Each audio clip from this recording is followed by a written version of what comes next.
The gospel calls us and sends us out. And I think that the colonial enterprise put us in charge of God's sending rather than allowed us to be carried by the sending God. I think the latter involves our really attending to, if you will, the voice of the other, attending to the other as other, allowing ourselves even as people of mission to be invited into the space of the other.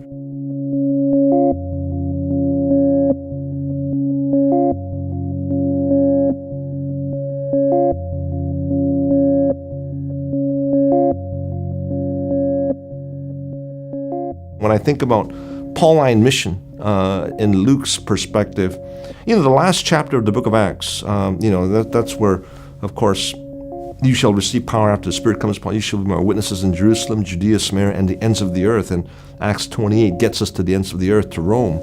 But on the way there, they land in this island called Malta without ever intending to do mission work there. These islanders were called barbarians. What we think about the folks that need our civilization, they need our capacities, they need our modernity, they need our, everything that we've got for them, if you will. But Luke and Paul receive life at the hands of these islanders. And what's interesting about that passage is that we're not told anything about Luke or Paul evangelizing these barbarians.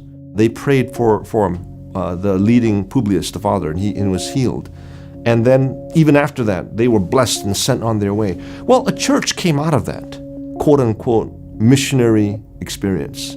But it was a missionary experience in which the people of God were guests in the presence of the barbarians, and yet at the same time bearing witness. So that, I think, is the kind of mission in a postmodern 21st century context that a pneumatological perspective invites us to inhabit.